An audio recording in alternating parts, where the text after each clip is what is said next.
Amém? Nós vamos ler agora o Salmo de número 25. Nós vamos ler o completo. Não é um salmo longo, então não vai ser uma leitura enfadonha.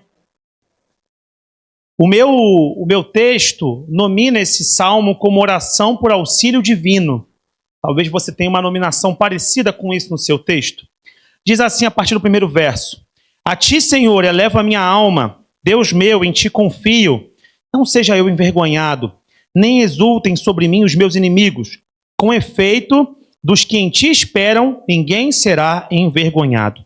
Envergonhados serão os que sem causa procedem traiçoeiramente. Faze-me, Senhor, conhecer os teus caminhos. Ensina-me as tuas veredas. Guia-me na tua verdade e ensina-me, pois tu és o Deus da minha salvação, em quem eu espero todo dia. Lembra-te, Senhor, das tuas misericórdias. Lembra-te, Senhor, das tuas misericórdias e das tuas bondades, que são desde a eternidade. Não te lembres dos meus pecados da mocidade, nem das minhas transgressões. Lembra-te de mim, segundo a tua misericórdia, por causa da tua bondade, ó Senhor. Bom e reto é o Senhor, por isso aponta o caminho aos pecadores. Guia os humildes na justiça e ensina aos mansos o seu caminho. Todas as veredas do Senhor são misericórdia e verdade, para os que guardam a sua aliança e os seus testemunhos. Por causa do teu nome, Senhor, perdoa a minha iniquidade, que é grande. Ao homem que teme ao Senhor, ele o instruirá no caminho que deve escolher. Na prosperidade, repousará a sua alma e a sua descendência herdará a terra. A intimidade do Senhor é para os que o temem, aos quais ele dará a conhecer a sua aliança. Os meus olhos se elevam continuamente ao Senhor, pois ele me tirará os pés do laço. Volta-te para mim e tem compaixão, porque estou sozinho e aflito. Alivia minhas tribulações do coração, tira-me das minhas angústias, considera as minhas aflições e o meu sofrimento e perdoa todos os meus pecados. Considera os meus inimigos, pois são muitos, e me abominam com ódio cruel. Guarda minha alma e livra-me. Não seja eu envergonhado, pois em ti me refugio. Preserve minha sinceridade e a retidão, porque em ti espero. Ó Deus, redime a Israel de todas as suas tribulações. Amém? Feche seus olhos, vamos orar ao Senhor nesse momento. Senhor Deus e Pai, em tua presença colocamos agora as nossas vidas, Senhor, a nossa oração. Nós sabemos que o Senhor está aqui presente, Senhor. E nós pedimos que não seja apenas uma manifestação da tua presença, como há em qualquer lugar, mas uma manifestação especial para os filhos, Senhor Deus. Manifestação real de glória e poder, de algo, Deus, que vai ser transmitido através da tua palavra para confrontar o nosso coração, mas também para confortar naquilo que é necessário, Senhor Deus. Fala conosco, Deus, estabelece a tua justiça através da tua palavra, move o nosso coração, que o nosso entendimento esteja aberto para receber aquilo que tu quer comunicar a nós essa noite, Senhor Deus. Abençoa todos que aqui estão presentes, que acompanham nas suas casas, Senhor Deus, e que a nossa mente possa estar aberta para receber de Ti. Aqueles que sentem alguma dor física, que porventura está atrapalhando a sua concentração, te peço em misericórdia, Deus. Traz alívio e cura àqueles que precisam, Deus. Para a honra e glória do Teu nome, para que eles saibam que Tu és Deus. Agora, Deus, abre nossa mente, nosso coração, Deus, nosso entendimento e nossos sentimentos estejam guiados por Ti nesse momento. Para a honra e glória do Teu nome, Deus. Que não seja eu falando, mas o Senhor ministrando os nossos corações essa noite. É que eu te peço e te agradeço, em nome do Senhor Jesus. Amém, amém? Você pode se assentar. Esse texto que a gente leu é um texto que habitualmente é atribuído a Davi. Existe algum debate sobre isso? Se é um texto, se é um texto destinado a Davi, né, feito para ele, ou se é um feito por ele. Bom, eu não vou entrar nesse debate aqui por hora, eu vou partir de um pressuposto, que é um texto feito por Davi, porque tematicamente ele está, de algum modo, alinhado com outros textos davídicos. Então tem uma característica davídica aí, que é basicamente o quê? Uma contemplação de Deus e uma súplica ao Senhor. E essa ideia de súplica é aquilo que dá base para essa palavra. Essa palavra foi nominada de súplicas sinceras. Súplicas sinceras, porque eu percebo que esse texto traz isso em algum sentido. Não é o único texto davídico que faz isso, mas é mais um de alguns textos davídicos, mais um de alguns salmos que trazem essas súplicas diante do Senhor, né? E a figura de Davi, a gente bem sabe, aqueles que são cristãos já conhecem isso muito bem, aqueles que não são podem estar nos visitando, é bom eu explicar isso. Davi é uma figura muito central na Bíblia. Se você pega o que a gente chama de Antigo ou Velho Testamento, que são todos aqueles capítulos que vão desde o Pentateuco, mosaico, né, o texto da criação, do desenvolvimento do povo de Israel, das leis, e você vai avançando isso ali para mais para frente, a época dos juízes, dos reis, os grandes profetas, enfim. Nesse decurso do Velho Testamento, uma das figuras principais é a figura de Davi. São muitos personagens apresentados no Antigo Testamento, mas eu não tenho dúvida nenhuma que Davi é um dos mais destacados deles. E pelos mais variados motivos. Não só pelos motivos positivos, mas pelos motivos controversos, inclusive. Porque Davi é uma figura que divide um pouco de opinião. Davi, ao mesmo tempo, é visto como alguém muito corajoso e covarde. É corajoso porque bate de frente com animais do campo, bate de frente contra Golias, mas é covarde porque bota um amigo na linha de frente do exército na expectativa de ter com a mulher desse cara. Então é um cara que é bem humano, no sentido da palavra. É um cara que acumula claramente alguns vícios muito notórios e algumas virtudes também muito notáveis. É um sujeito humano. E é interessante que a Bíblia não esconde essa faceta humana de Davi, porque uma das coisas que mais a gente vê em textos relativos a grandes figuras históricas, feitos por escribas e figuras notórias, daqueles que estão próximos e que escrevem, porque a escrita não é algo comum, né? A gente, hoje em dia, escrever é uma coisa muito comum na nossa sociedade. Mas nos povos antigos, a escrita é uma forma de poder muito grande. Pouca gente faz isso. Isso te coloca, vamos dizer assim, para você entender, comparando como se fosse uma elite do funcionalismo público, sabe? Sabe aquela elite do funcionalismo público? Aquela galera que está lá no topo, que realmente move recursos, tem influência. Um escriba é algo dessa natureza, alguém que tem esse poder de destrinchar histórias. E é curioso que, geralmente, quando alguém escreve sobre essas grandes figuras, faz uma espécie de Photoshop do passado do indivíduo. Você cobre as falhas. Você não evidencia as falhas, né? Você faz alguma forma de reconstrução da narrativa para que não fique evidenciado tudo aquilo que de mal aquele indivíduo produz. São as coisas positivas. E aqui a gente pega na Bíblia, não é assim que acontece. Os textos sobre os grandes profetas, os textos sobre os juízes, os textos sobre os reis, deixam muito claros os problemas que eles tinham também. E é por isso que Davi é uma figura tão controversa. Por quê? Porque a gente vê que, ao ler a história dele, as nossas paixões são despertadas. A história de Davi tem muita ação, tem muita reviravolta, tem muita energia, tem muitas realizações acontecendo. Então é uma figura muito importante, um rei muito central para Israel, e aquele através do qual, através da sua linha, né? Porque mesmo com suas falhas, ele se mostrou virtuoso no sentido de um coração que se entregava a Deus e que pedia perdão e reconhecia e suplicava ao Senhor. Deus deu a ele a misericórdia de, através da sua linha, ver aquele que é o nosso Salvador Jesus Cristo. Da linha de Davi, da linhagem de Davi. Então Davi é uma figura muito central para a gente. Talvez abaixo ali do gosto popular, talvez só abaixo de Abraão e Moisés. A gente já tem ali Davi como uma figura de um gosto popular muito grande no Velho Testamento, né? E agora o ponto é que, embora eu tenha feito essa pequena indicação sobre a figura de Davi, a minha preocupação agora é menos com relação à trajetória dele como um todo e muito mais como um eu lírico, né? Com a escrita dele nesse salmo, né? Com o seu coração. Porque esse salmo revela um sentimento do indivíduo. E é interessante ler sobre os sentimentos alheios, porque não é incomum que a gente se identifique com sentimentos alheios. Sabe aquela sensação de alguém estar falando alguma coisa sobre a sua vida e você se identifica muito imediatamente porque parece que é você que está falando? A gente teve essa experiência um pouco no Cine Debate que a gente teve aqui. A gente viu a história do Ben Carson, né, que é um médico americano, um cara que veio de muito de baixo, por questões raciais nos Estados Unidos. A mãe dele investiu muito nele, a figura parental não aparece no filme, então entende-se que há uma ausência nesse sentido. E ele foi lutando, e foi o cara que fez ali as primeiras operações, não as primeiras, mas algumas das primeiras muito bem sucedidas operações de separação de gêmeos siameses, né? Aquelas crianças que nascem ali coladas, às vezes até dividindo um órgão, alguma coisa. Ele foi um cara nesse sentido.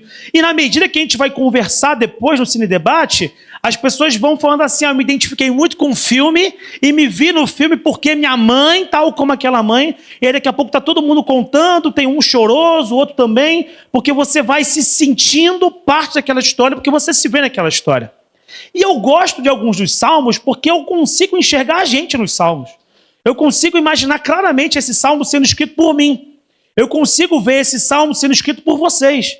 Porque Davi ali está sendo o mais humano possível. Ele está reconhecendo as suas limitações e colocando-as diante de Deus. E por isso que esse salmo me chamou a atenção, até porque eu estava pensando muito sobre como, às vezes, a nossa forma de se colocar diante do Senhor parece ser uma maneira de preservar Deus, ao invés de a gente falar a verdade para Deus. Ao invés de abrir o coração e de rasgar o peito efetivamente. E Davi faz isso aqui, ele começa nos primeiros versos, e eu quero que você acompanhe comigo de novo esses primeiros versos. Do primeiro verso ao terceiro, ele começa a avaliar um pouco as questões externas a ele.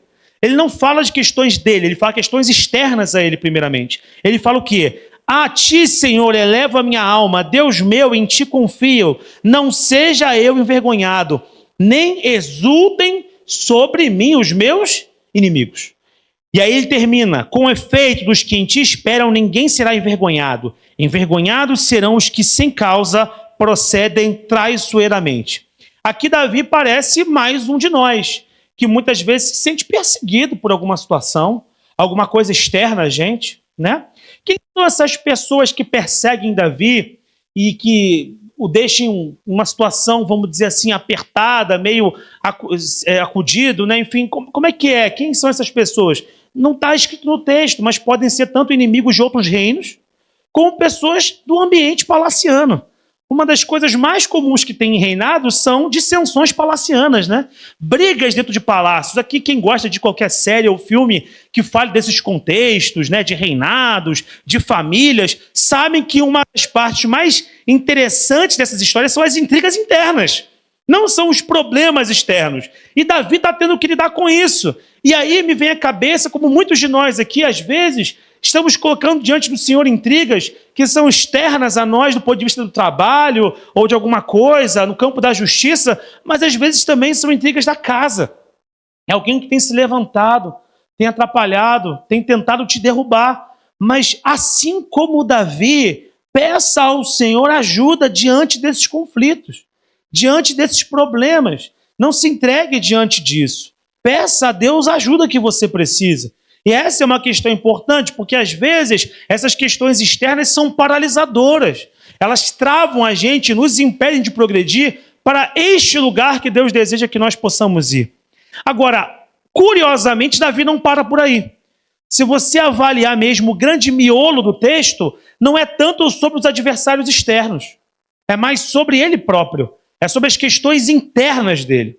Olha o verso 4 em diante, olha só o que ele diz. Faze-me, Senhor, conhecer os teus caminhos, ensina-me as tuas veredas, guia-me na tua verdade e ensina-me, pois tu és o Deus da minha salvação, em quem eu espero todo dia. Lembra-te, Senhor, das tuas misericórdias e das tuas bondades, que são desde a eternidade. Não te lembres dos meus pecados, da mocidade, nem das minhas transgressões. Lembra-te de mim, segundo a tua misericórdia, por causa da tua bondade, ó Senhor. Bom e reto é o Senhor, por isso aponta o caminho aos pecadores. O que me chama muita atenção nessa parte? Que ele já verte da questão externa para a questão interna. Ele começa falando daqueles que estão o pressionando. E logo na sequência ele fala sobre ele próprio. E olha que interessante. Aqui tem 3 frases, né, 3 verbos que me chamaram muito a atenção. Ele começa pedindo 3 coisas específicas a Deus. Faze-me, ensina-me, guia-me. Ele pede as 3 coisas. E isso é interessante, porque faze-me é uma coisa de que Deus está fazendo por ele. Ensina-me para que eu possa fazer. Guia-me é vir comigo. É interessante isso. Ao mesmo tempo ele pede para Deus que Deus faça por ele coisas que ele não pode fazer. Faze-me. Ele pede a Deus que o instrua para que ele faça o que ele tem que fazer. E ele pede que Deus o acompanhe, porque sozinho ele não deseja fazer. E é um detalhezinho no texto, mas é muito poderoso. Porque em algum sentido é o que a gente precisa. A gente precisa que Deus faça algumas coisas por nós. Coisas que nós não podemos fazer. Coisas que não estão no seu controle. Coisas que você não tem nenhum tipo de capacidade de transformar. Mas há coisas que você pode fazer. Há coisas que podem ser ensinadas a você e que você pode mudar na sua vida. Então Davi, e é interessante isso, ele não foge de uma responsabilidade.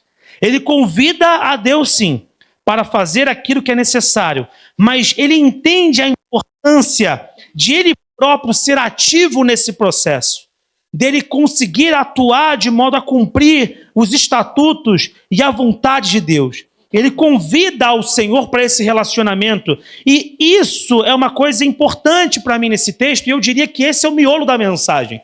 Por quê? Porque eu comecei a perceber como às vezes, de modo inconsciente, e aqui eu estou falando uma coisa particular para gerar uma reflexão coletiva.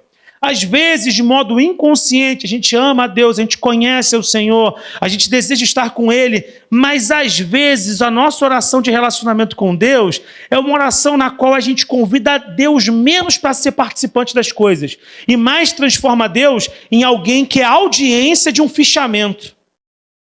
Uma coisa do tipo, eu vivo a minha vida, eu sei o que tem que ser feito. Eu vivo a minha vida, eu faço as coisas, eu tento acertar, e aí eu chego diante do Senhor como se fosse com uma lista. Senhor, eu cumpri, espero que o Senhor esteja feliz, eu fiz as coisas que eu tinha que fazer. O problema é que a contrapartida desse tipo de ato é que quando você sente que foi curto, não alcançou o que você desejava, você de alguma maneira só chega diante de Deus para meio que justificar, ou para pedir perdão.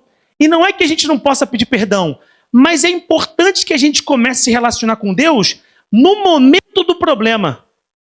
É isso que eu quero que você entenda, no momento do problema.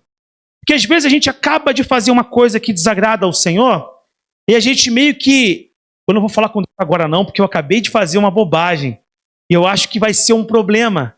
Sendo que o que a gente deveria fazer é de imediato abrir o coração e falar com Deus, não como se a gente estivesse falando com um patrão, que a gente cumpriu algumas metas, mas falar com o nosso Pai. Falar com aquele que nos ama e se preocupa de verdade com a gente. Falar, Senhor, poxa, eu errei aqui. Eu preciso reconhecer minha falha, eu preciso que o Senhor me ajude, que eu não consigo sozinho e tal. E às vezes falar mesmo aquilo que Deus já sabe. Falar, Senhor, eu gosto muito disso aqui. E eu sei que não é bom gostar disso aqui. Eu faço muito isso aqui. E eu sei que não é do teu agrado eu fazer, mas eu faço. E às vezes a gente fica do tipo, não, Senhor, assim, eu fiz, mas olha, eu nem quero. Não, não. Fala a verdade. Fala que você queria fazer mesmo. Fala que é o teu desejo. Porque Deus já sabe. É uma questão de agora até a cura. Quando você fala a verdade para Deus, você está buscando a cura do Senhor. Você não está lidando com um patrão, você está lidando com o seu Pai. Quando esse tipo de pensamento ganha corpo, a gente passa inconscientemente a agir como se a gente estivesse dando com um superior, que só se preocupa com o cumprimento de determinados objetivos de uma lista previamente estabelecida. Como se relacionar-se com Deus fosse cumprir com êxito algumas normas. Só que relacionamento com Deus não tem a ver com êxito, tem a ver com conviver com Deus no meio das trajetórias confusas da vida. Entre os erros e os acertos. Deus deseja continuar sendo seu Deus, mesmo quando você erra, mesmo quando você falha, mesmo quando é curto. Porque Ele já sabe, você pode colocar diante dEle, não só de modo a buscar uma solução do ponto de vista do perdão, quero que você entenda isso, mas para você abrir o coração. Sabe aquelas vezes que você busca abrir o coração com alguém, não esperando ser julgado? Já aconteceu isso? Chegar para um amigo, para uma amiga, e você abre o coração e fala assim, eu não quero ser julgado, eu quero falar o que eu sinto, eu quero falar o que aconteceu, eu não quero uma avaliação moral agora, eu quero só botar para fora. E a gente acha que com Deus não dá, porque como Deus é justo juiz, a gente acha que não pode fazer isso com Deus, mas Ele é Pai, Ele é Senhor, mas Ele é Pai. Então você pode abrir sabendo que Deus não vai chegar jogando um discurso moral. É claro que Deus tem a sua moral, mas Ele vai te ouvir preocupado em cuidar dessas mazelas que às vezes tomam o seu coração. E, portanto, é preciso que a gente reconheça Ele nessa posição. Senão não poderemos usufruir com Ele de um relacionamento dessa natureza. A gente precisa forçar a nossa lembrança, que é uma coisa que às vezes eu acho que Davi... que Davi não esquecia tanto, porque os textos dele deixam muito claro essa coisa do desejo de falar com Deus, que Ele nos ama. A gente esquece disso. Mas Deus nos ama. E não sou eu que estou falando isso. É a palavra dele que fala. Nosso Deus nos ama. E não é uma questão de Ele nos ama porque a gente fez alguma coisa. Reparou isso? Porque Ele nos ama antes que nós fôssemos quem nós éramos. Então Ele tem a essência verdadeira do que é o amor por nós. É amar incondicionalmente. Isso não quer dizer aprovar tudo. Mas eu não estou falando mais de acertos e erros. Eu estou falando de sentimento relacional. Ele nos ama. Ele não ama os nossos resultados. Às vezes a gente quer buscar com Deus validação. Deus não ama os seus resultados. Deus ama você. Essa mudança de cabeça pode parecer pequena, mas se você mudar isso, você muda muita coisa no seu relacionamento com Deus. Porque você passa a buscar resultados, porque isso glorifica a Deus e você quer se relacionar com Ele. Mas você não faz isso para ser validado no seu amor. Ele já te ama. Ele já te amou primeiro. Você não precisa fazer conquistas para que aí Ele passe a te amar. Ele deseja o seu êxito, mas Ele ama você. Sendo assim, nós precisamos convidar Deus para ser participante das coisas, tal como eu falei já anteriormente, da mesma maneira que um filho convida um pai. Isso muda tudo, porque ao invés de você chegar justificando, a gente vai chegar diante de Deus como? Pedindo socorro. A gente vai chegar diante de Deus pedindo ajuda, pedindo a sua bondade, pedindo a sua misericórdia. Haverá dias que você chegará diante do Senhor compartilhando coisas boas, mas haverá dias em que você vai chegar falando de problema, de mazela, de pecado, de coisa suja. Só que isso pode ser feito sem nenhum constrangimento.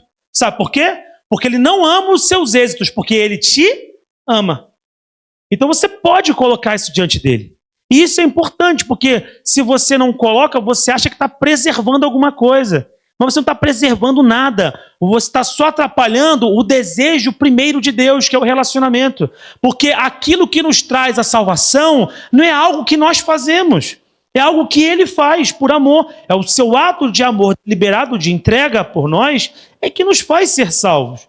Então a gente não precisa estar fazendo as coisas para poder buscar a salvação. Nós não precisamos fazer as coisas para que Ele possa ter desejo de se relacionar conosco. Isto já é o lugar de onde Deus parte no seu relacionamento.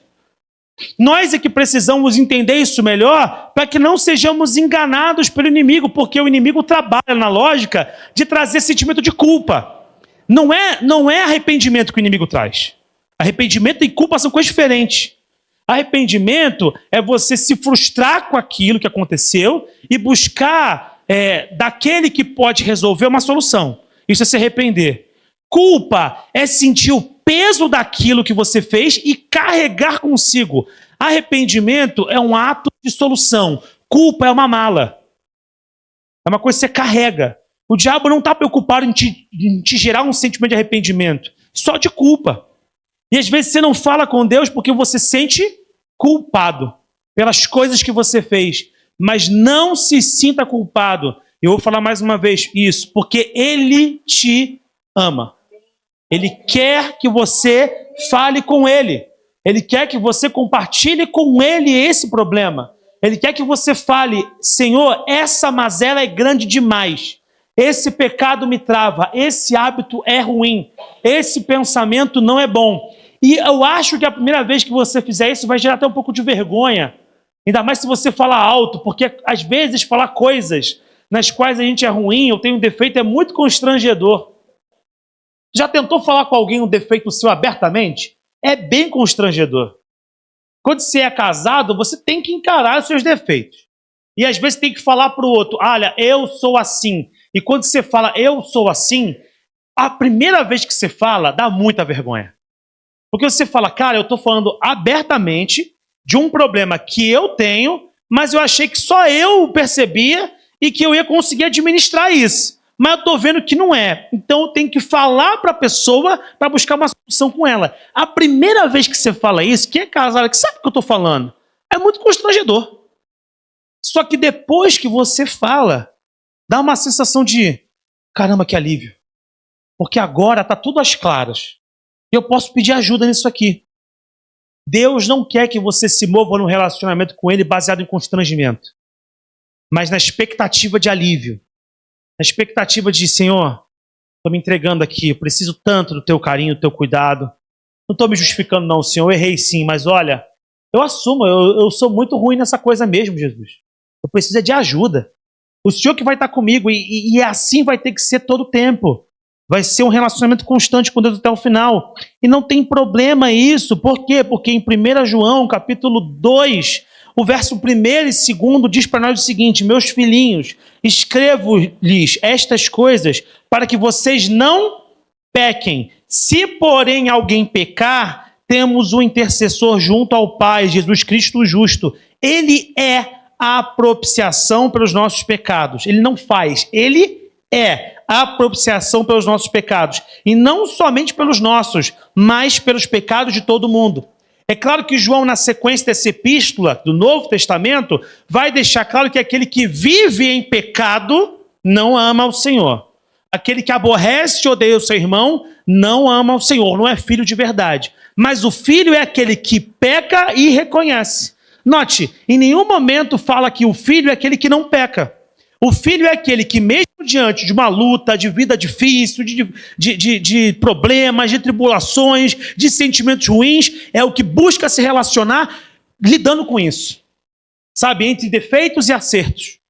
Casamento, é claro que a gente está falando aqui de um relacionamento muito mais vulgar, né, do que relacionamento com Deus. Vulgar no sentido de ser mais ordinário, ok? Mais comum. Não estou falando de uma coisa que transcende. Legal? Mas casamento, para dar certo, não tem que ser perfeito, né? Não é isso. O casamento, para dar certo, ele tem que ter cumplicidade, tem que ter sinceridade. Pode ver, o que as pessoas cobram geralmente é fidelidade, lealdade, sinceridade. É isso que as pessoas cobram. Honestidade no processo. Se fosse, mas não, dinheiro. Bom, então a maior parte das pessoas vai ser casada, a maior parte não tem dinheiro. Não é verdade? Todo mundo aí deu uma risada porque meio que é. Né? Não é dinheiro. Dinheiro ajuda muita coisa, mas não é dinheiro que sustenta o casamento. É sinceridade. É lealdade. Ah, Igor, mas e o marido ou a esposa que não trabalha? Lealdade. Não é o dinheiro, é a lealdade. E não se mostra uma pessoa leal, uma pessoa sincera, entendeu? Deu para entender? É isso que as pessoas cobram mais das outras. Relacionamentos para funcionarem, eles precisam disso. O que o seu relacionamento com Deus precisa para funcionar? Sinceridade. É isso que você precisa. Chegar para Deus de modo sincero. A vida é assim. Um dia a gente vai chegar diante de Deus contando as 1000 maravilhas. Papai, hoje eu saí na rua, eu tomei um sorvete e foi muito legal. Eu fui no cinema e eu vi meus amigos. E hoje eu consegui orar e eu li a palavra. Eu te encontrei lá, papai. Foi muito legal. E vai ter o dia que tu vai falar assim: hoje eu baguncei. Hoje deu ruim. Hoje eu fiz uns negócios que eu acho que o Senhor não aprova. Mas é melhor falar com Ele do que se esconder. E que a palavra revela com relação ao pecado de Adão. Adão se esconde. Ele foge. Deus procura para gerar penalização ou alívio? Deus traz o juízo, porque era uma promessa de juízo, mas Deus traz o alívio, porque Ele age de misericórdia. Porque fala que no dia que o homem comesse do fruto, morreria. Morreu no relacionamento com Deus. Mas Deus, Ele cria a própria solução para a morte. Ele poderia deixar o homem morto, porque era o juízo. Mas Ele age de misericórdia. Deus age de misericórdia. Ele procura para gerar alívio. É isso que Ele faz. Ele procura para gerar alívio. E às vezes a gente chega diante do Senhor com medo, ou não chega. Porque a gente acha que como se Ele não soubesse. Ou, vai ser pior falar. Como é que vai ser pior? Fale com Deus. Isso não é sinal de falta de temor. E eu quero fazer essa correção aqui. Às vezes a pessoa fala assim, não, mas a pessoa peca por falta de temor. Gente que teme a Deus peca. Você não vive em transgressão, percebe? Você não vive transgredindo. Mas pecar é chegar curto, né? Você mira aqui, lança uma flecha e a flecha não chega. Você desejar uma coisa e você falhar por causa da sua inclinação para o mal. Você falha. Não é um desejo de viver deliberadamente contra Deus. Isso é outra coisa. Isso é rebeldia contra o Senhor. Estou falando de filhos, amém? Aqueles que são filhos, que amam o Senhor. Ele peca. Aí fala assim, quem peca não tem temor. Não. Quem não tem temor é aquele que não chega diante de Deus depois. Isso é a falta de temor. Porque a falta de temor é a sensação tipo assim, fiz algo errado. Se você sente que fez algo errado, você tem temor, a primeira coisa que você faz é você correr para a pessoa e falar, olha só, eu fiz um negócio errado aqui. Porque você teme a perda da confiança, não é isso? É isso, falta de temor. Vamos botar em exemplos cotidianos. Uma criança quebra um vaso em casa.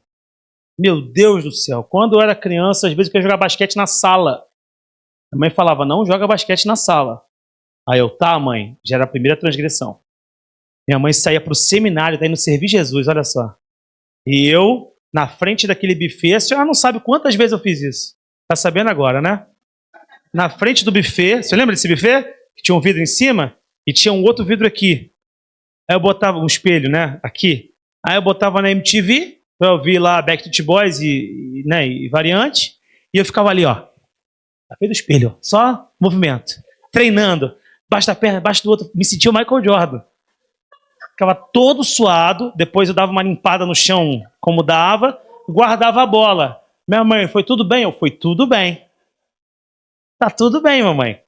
Até que um dia no movimento, porque eu lembrei que não era o Michael Jordan nesse dia, a bola veio, ela subiu aqui, e quando eu fui puxar, ela pegou no item na mesa, pum, caiu. Quebrou.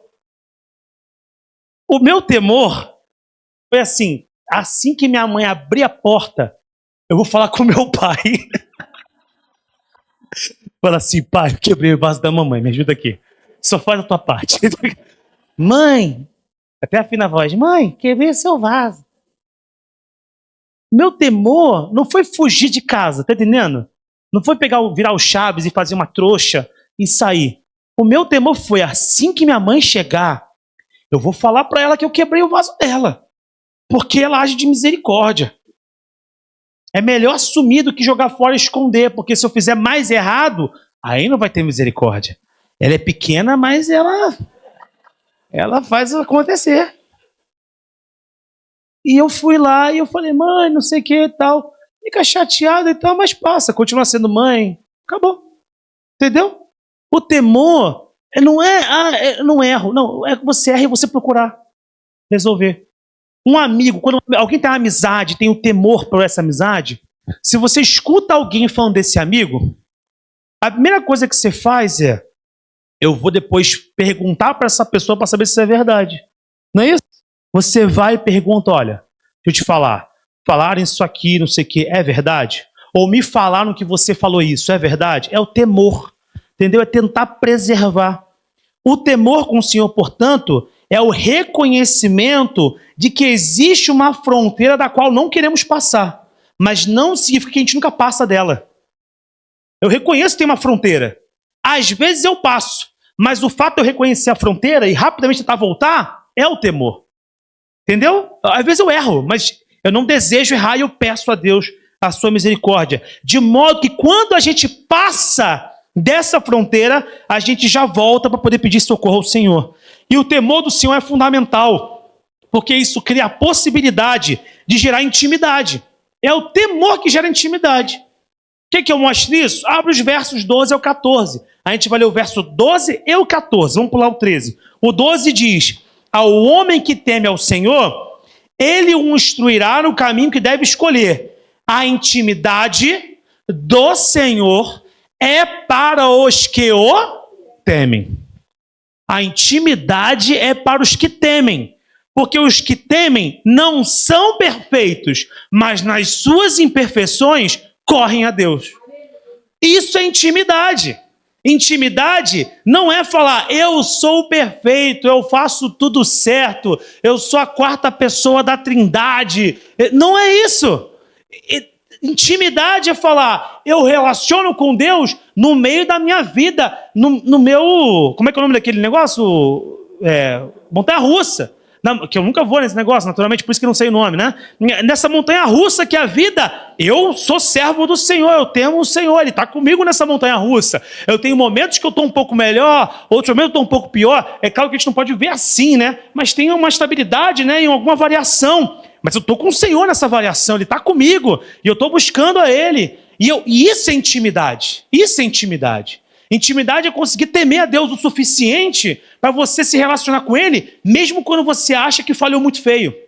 Você fala, Senhor, tem misericórdia. Aí Davi fala isso, Senhor, me perdoa pela tua bondade. Ele joga até para Deus, né? Pela tua bondade, porque ele sabe que ele não tem essa bondade.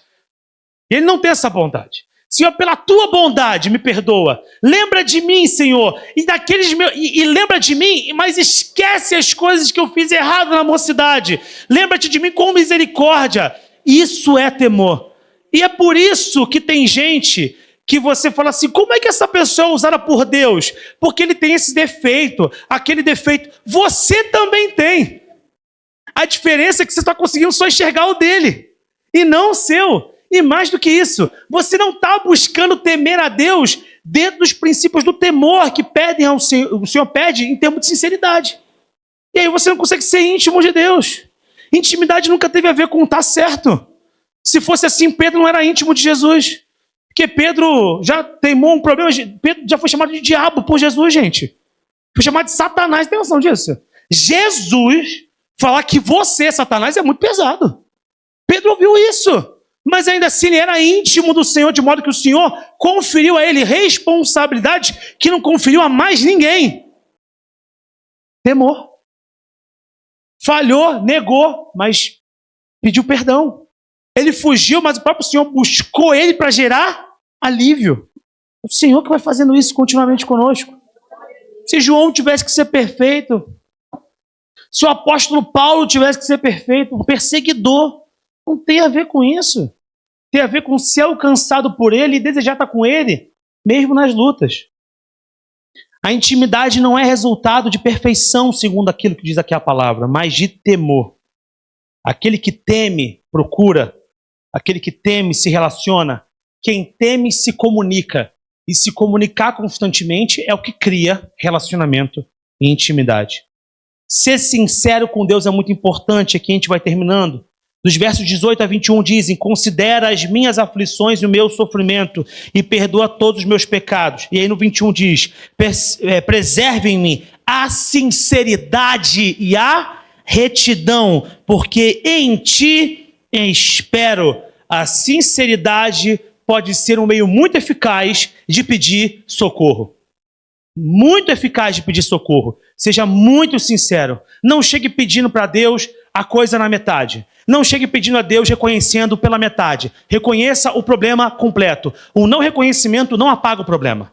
Ele continua existindo. Seja completamente sincero diante do Senhor. Diante de tudo isso, acredito que vale colocar aqui algumas perguntas para você, para nós podermos orar. A primeira pergunta é, quanto tempo faz desde a última vez que você falou com Deus como quem fala com alguém que te ama? Quando foi a última vez? Que você falou com Deus, não como um gestor, mas como alguém que te ama. Você falar, Senhor, que luta, ou que dificuldade, ou Senhor, poxa, muito obrigado, eu te amo tanto.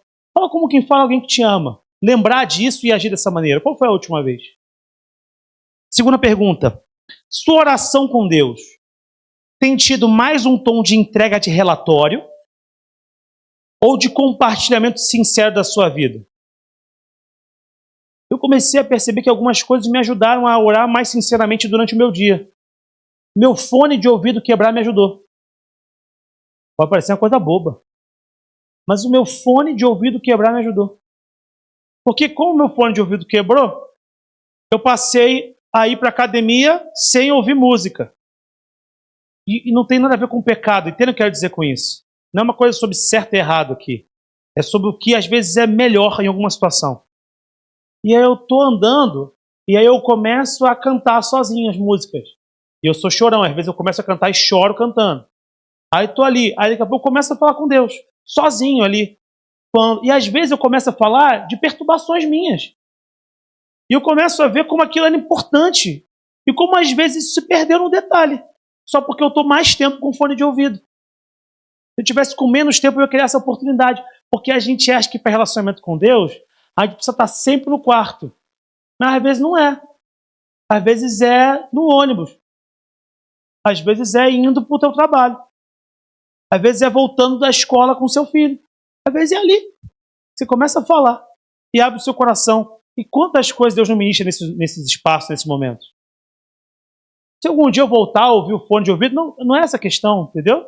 A questão é que eu pude perceber como um detalhe pode fazer alguma diferença no meu dia se eu conscientemente, mesmo com um fone novo, botar o fone na mochila e falar, agora eu vou falar com Deus. Começar a falar aqui com o Senhor. Sua oração com Deus tem tido mais um tom de entrega de relatório ou de compartilhamento sincero da sua vida? Terceira e última pergunta. Você tem se deixado cair na armadilha de só procurar relacionamento com Deus quando se sente bem? Porque a armadilha é essa. Não é procurar Deus quando se sente mal. A armadilha é só procurar quando se sente bem. Essa é a armadilha. Ou você tem entendido que Ele deseja participar da sua vida mesmo quando você falha? Porque Deus não quer participar só quando tudo está bem. Ele quer participar no dia mal. Ele quer participar quando não fez feio. Você tem se deixado cair na armadilha de só se relacionar com Deus quando tudo parece bem? Que se você faz isso, está confiando no seu braço, na sua capacidade de prover o bem. E não na capacidade dele de prover o bem. O desejo de Deus de se relacionar com você não é condicionado às circunstâncias que você cria, mas ao caráter amoroso dele. Vou repetir. O desejo de Deus de se relacionar com você não é condicionado às circunstâncias que você cria, mas ao caráter amoroso dele. Fique de pé, nós vamos orar.